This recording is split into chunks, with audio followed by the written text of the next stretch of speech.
Around the world, there are estimated to be thousands of different Christian denominations, with Catholics alone making up more than 1 billion adherents. And while all of these denominations have different beliefs about aspects of Christianity, none are quite as well known for their unique views as the Jehovah's Witnesses. You yourself may have even been visited by one on your doorstep. But what exactly sets Jehovah's Witnesses apart, and what do they believe? Well, unlike Christianity as a whole, the Jehovah's Witnesses were founded relatively recently, in the late 1800s, just about 40 years after Mormonism got its start. The founder was Charles Taze Russell, a biblical scholar who, like other religious founders, had his own interpretation of the Bible. Russell would say that the world was soon coming to an end and expressed this and other thoughts in a journal called The Watchtower.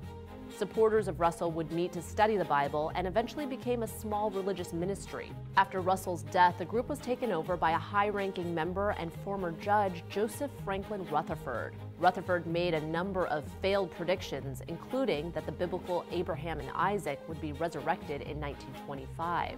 This eventually forced a split in the ministry in 1931.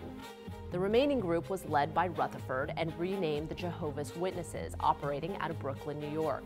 Today, Jehovah's Witnesses claim to have roughly 8 million adherents worldwide, or publishers as they're called, and yet most people know very little about the religion's unique views. For one, it's taught that Satan was thrown out of heaven and came to earth around October 1st, 1914, and that Armageddon would occur during the lives of those living in 1914.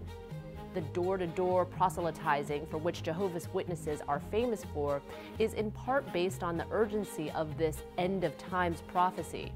But in 1995, when it was clear that most of the people alive in 1914 were dying, the prophecy was officially revised to have no clear end date. Jehovah's Witnesses also deny Trinitarianism, which is the Christian belief that God, Jesus, and the Holy Spirit are one entity. Instead, they believe that Jesus, being the Son of God, is a lesser entity and call the Trinity a form of pagan idolatry. Along those lines, they also don't celebrate birthdays or any non-Christian holidays, seeing them also as pagan. Jehovah's Witnesses stress that the only date to be commemorated is the death of Jesus. They don't even celebrate his birth, Christmas. In 1945, it was established that witnesses could not give or receive blood transfusions based on a unique reading of a Bible passage, calling blood itself sacred. However, it's not all alternative beliefs. There's also a strong emphasis on cleanliness, both physical and spiritual, manifesting as honesty and modesty. While these are inherent in many religions, they're especially paramount for Jehovah's Witnesses. Between believing the world is about to end, never celebrating a birthday, and not being allowed to receive blood in a life or death situation, the Jehovah's Witnesses are an interesting group with some very unique beliefs.